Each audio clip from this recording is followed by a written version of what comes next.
From the computer-generated transcripts of crow calls, this is Here Be Monsters.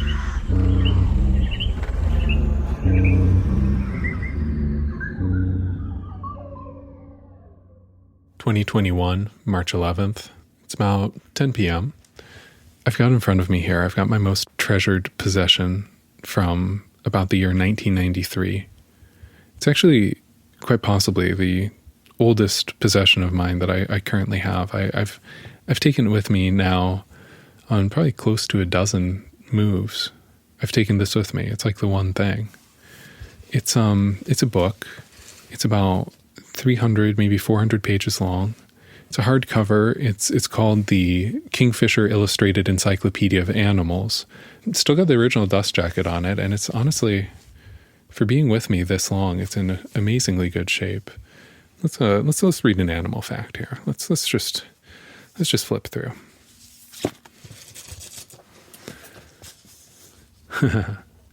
Page 233. The paradoxical frog. The paradoxical frog is found in tropical South America and spends most of its life in the water. An extraordinary feature of this frog is that the tadpole is several times larger than the adult, being up to 11 inches long and decreasing with size as it matures. The froglets measure only 1.6 inches, and at first, scientists could not believe that the froglets and the tadpoles both belong to the same species. The adult frogs are usually only about 3 inches long. I could tell you how much this book meant to me, but I think it's fairly well illustrated by the fact that I was so worried I would lose it that I had my mom write my name and phone number in the front cover. And at some later date, I decided that wasn't enough security because I stuck a holographic nameplate in the front cover as well. It says property of, and then in my best kid handwriting, I wrote Jeff Emtman. It's a hologram of a koala bear sitting in a tree. And I remember that I thought this was a big deal. And so I did my best job writing my name by hand there. One of my earliest memories of being pretty upset was one day when I was reading this outside and I wanted to go play somewhere. And so I left this and it was underneath a tree at my old house. And there were bugs in the tree and they dripped bug sap juice, whatever that is, down onto the dust jacket. And when I came back, I saw it and I thought I had ruined the book and I was really upset. Eventually, though, that sticky sap stuff, it hardened up. And I was able to scrape most of that off with my fingertips. And I'm just looking at the cover now and I can see some little black dots here and there. But honestly, I don't think you would ever know that I'd left this under a tree because I very painstakingly picked it all off. One thing I remember liking about this book when I was a kid was that it is very much a book that felt grown up to me. I think that's part of why I took such good care of it. Icefish. These pale fish inhabit freezing cold seas. There are about 18 species, the largest being about 12 inches long and 4.4 pounds in weight. Icefish are pale because their blood lacks the red pigment hemoglobin, used in other animals to carry sufficient oxygen. Icefish have gaping beaked mouths and goggle eyes. What are goggle eyes? They feed on other fish and the shrimp like krill, which are plentiful in Antarctic waters. I think about my generation, I'm a millennial, my generation's association with cynicism and irony. I think that there's been plenty of people who have discussed reasons for that, right? It's something I certainly fall prey to all the time. And so one exercise I try to give myself is I try to say what are the things in this world that I can 100% say that I just like? No layers of irony, no shades of cynicism, none of that. And at the end of the day, I just like animals. I just really do. And it's very shallow. It's very unconceptual.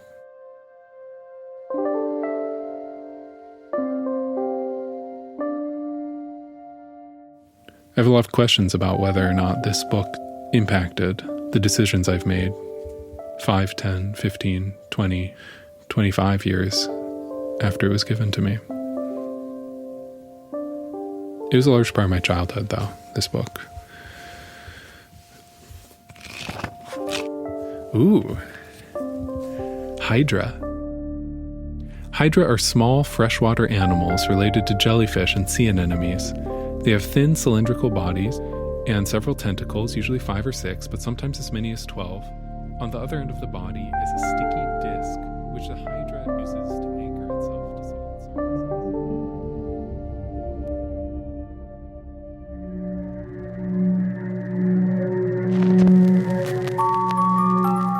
surfaces. Here Be Monsters, the podcast about the burblings and the poppings. The podcast about the unknown.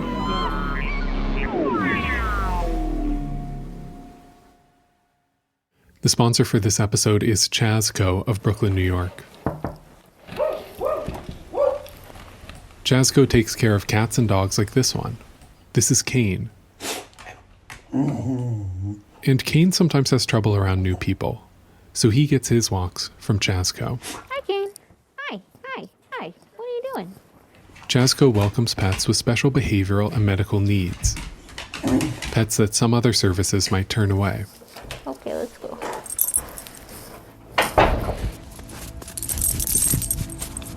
So, if you live in Prospect Lefferts Gardens, Bed-Stuy, or the surrounding neighborhoods, Chazco would love to come walk your dog, or visit your cat, or provide custom care arrangements for your companion animal. Visit chazco.nyc to book an appointment. That's chasco.nyc.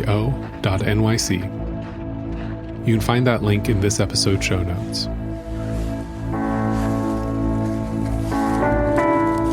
Thank you, Chazco, for sponsoring Here Be Monsters.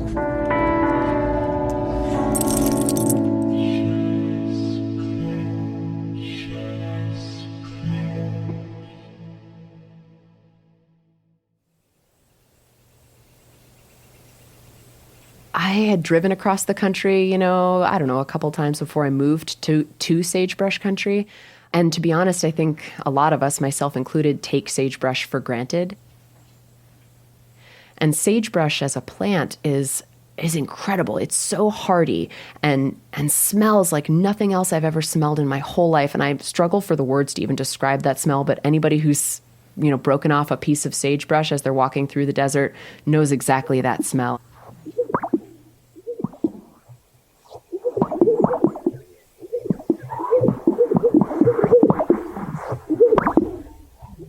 This is the sound of the greater sage grouse on a lek, which is the word for their mating sites in the sagebrush of the Red Desert in Wyoming.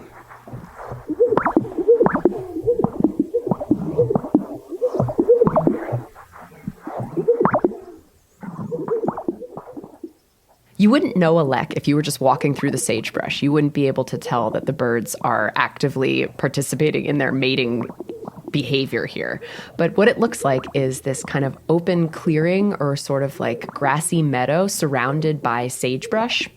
And the birds gather around the edges. And then as the sun rises and before dawn in the early parts of the day, the males will do these ornate displays where they fluff up or puff up these air sacs in their chests.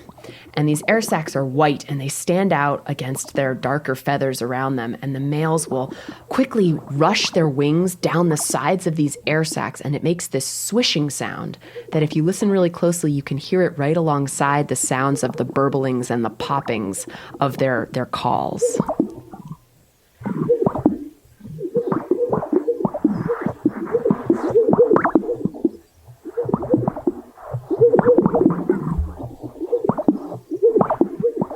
I've been recording nature for my entire career as a radio journalist, and this, Jeff, was the most powerful recording experience I've ever had. My microphone was like inches away from these birds as they were doing this, completely ignoring me. And I have never been so close to such an alien, but so deeply wild and Western American sound in my whole life. The hairs stood up on my neck and there were tears in my eyes throughout the recording.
say? This is the sound of a monkey crying for its mother on the banks of the Amazon River.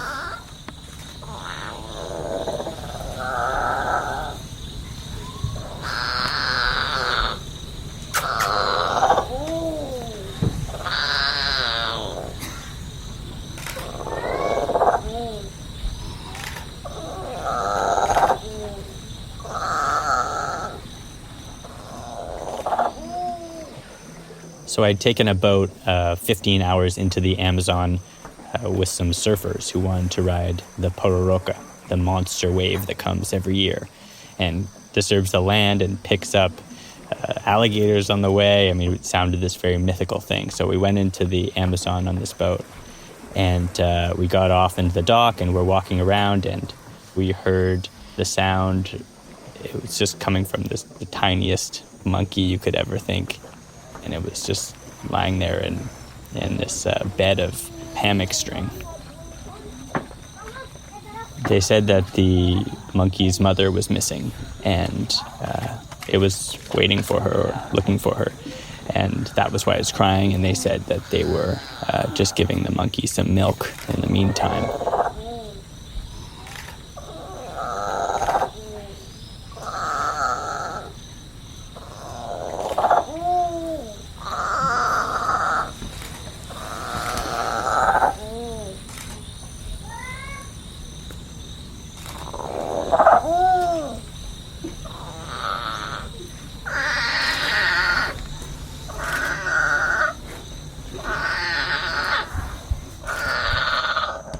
And I mean, they do say that with humans, human babies have a specially horrific cry in order to get the attention of their parents. And I wonder if there was something here, but it was crying for a good while, and didn't see any of its species coming to save it.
Rats and mice make vocalizations above our hearing range, far above our hearing range, from 20 to 100 kilohertz. And so for a researcher to listen to these calls, we have to slow them down to about 1/20th real speed.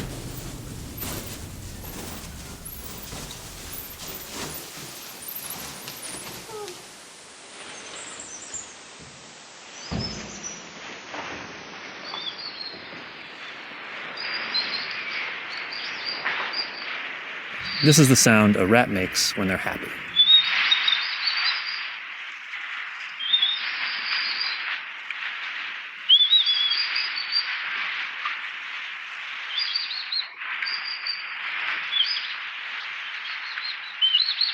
The way that these rodent sounds that you experience them when they're slowed down, it's very obvious that particularly the positive affective calls and the negative calls, you can just tell hearing them. The positive calls sound like these trill whistles like a bird call, like they're having fun or playing, or people have called it like laughter.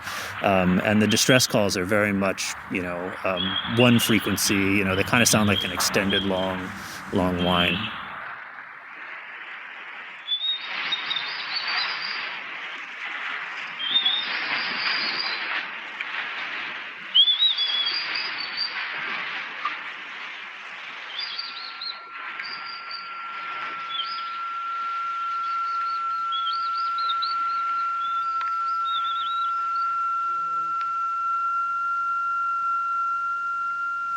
This is the sound a rat makes when they're anxious.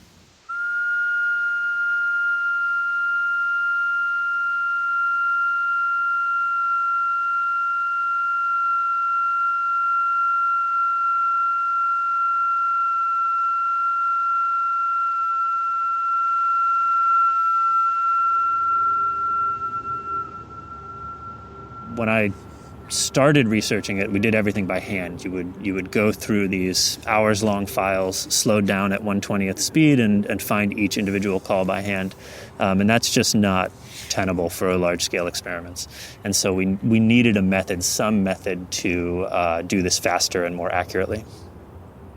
My boss had this moment where he was like, can't you just get a computer to do it? And I'm saying, I do it by eye. It's really hard to get a computer to do it. And my tech at the time, a really talented young person named Russell Marks, just kind of the idea must have popped into their head, and they went home and piloted out this use of machine vision for detecting the calls, and came back in, and had some small working prototype. And it was so good, we had to go after it. And so for the next year or plus, we've been optimizing the system. The name Deep Squeak right away was one of those things that I think it just captured the imagination. But basically, it takes the audio file, it converts it into a spectrogram, an image that's frequency by time by intensity, and then passes that to the algorithm, the machine learning algorithm. We use basically the same algorithms that are used in self-driving cars. It looks at a scene and says, what might be interesting in this scene that might be something I want to identify. And then it has a second step that tries to say, is this a vocalization or is it not? And that's the same thing it does with a car. It looks at a scene, it says, is this a stop sign or is it not? Is this a truck? Is it not? Is this a person? Is it not? Yeah, so manually I would say it takes maybe 10 times real time, and this takes about 1/10 real time, so something on the order of 100 times faster. But when you can leave a computer on overnight, it's even more than that, because there's no, it can run as long as you want it to.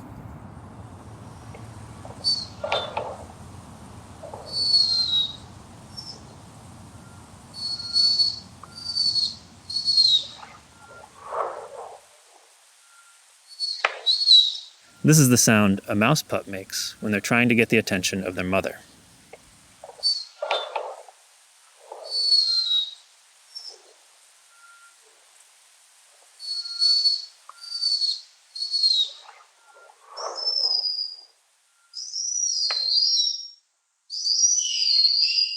This is the sound a mouse makes when they're trying to court a female.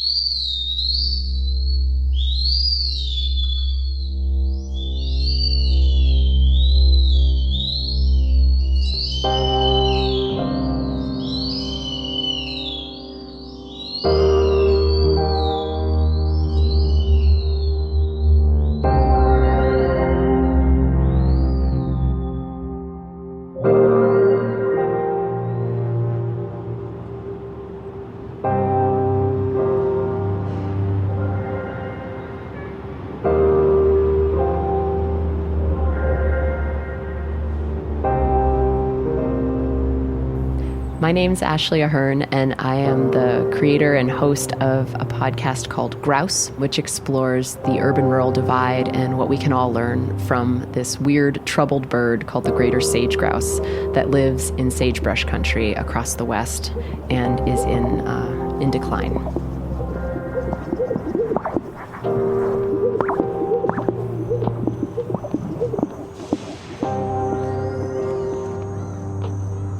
My name is Joel Balsam. I'm a freelance journalist and audio producer, and I'm working on a podcast called Parallel Lives that's about connecting people across the world.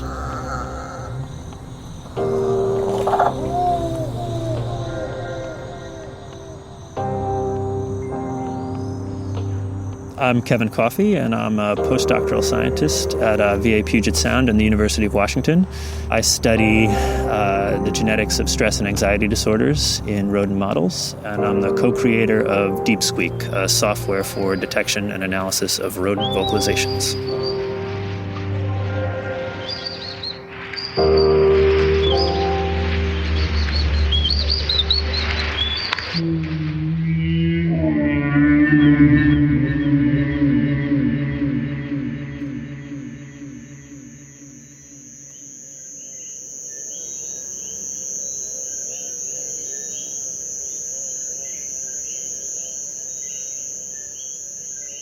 So I've got just one more sound for you.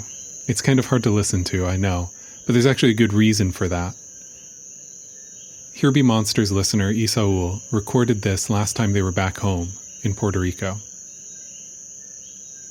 This is the call of the short-tailed cricket, which Isaul says sounds like a drilling beep that's going to melt your brain. And recently, several diplomats in Cuba reported being the victims of so-called sonic attacks on their brains. And while some think this may be high-level spycraft, others suspect it's merely the call of the short-tailed cricket. And it seems that the investigations being done into these attacks have backed up this conclusion as well. So next time you're wondering if you're the victim of a sonic attack, just always remember to ask the question, could this be a cricket?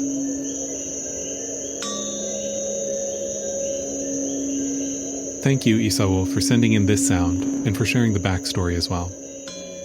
If you've got any sounds that you'd like to share, you can always email hbmpodcast@gmail.com, or you can leave a short message on our voicemail line, which is 765-374-5263. My name is Jeff Emtman, and I produce this episode of Here Be Monsters. Ashley Ahern, Joel Balsam, and Kevin Coffey also appeared on this episode. And you can find links to all of them on the episode page at hbmpodcast.com. And also on the website, you'll find a picture of Kane, the dog that you heard in the Chasco sponsorship slot. Again, we're at hbmpodcast.com. Additional sounds in this episode came from various public domain recordings from freesound.org. It's an amazing resource that I use all the time, and so I'm incredibly grateful for it.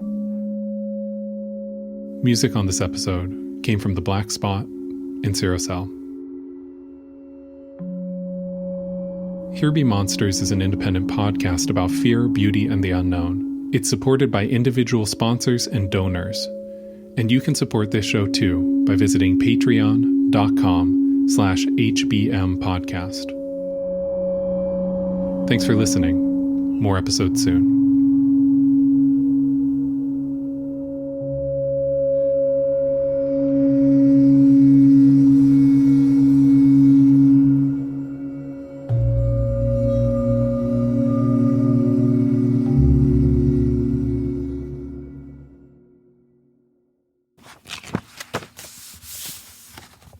Ooh, let's do the shrimp. The name shrimp is often given to a great many kinds of smaller crustacean. The common European shrimp, to which the name was originally applied, is up to 3 inches long. It has 2 pairs of antennae, the outer pair being as long as the body. It is slightly shorter than the common prawn, with which it is frequently confused. By day, the common shrimp buries itself in sand or mud, coming out after dark to walk along the sea bottom or swim close to it. Shrimp eat various small animals, including crustaceans and mollusks, and they also eat seaweed. Well, there you have it, the Illustrated Encyclopedia of Animals. It can make you feel something to hold an object that you've had since you were young.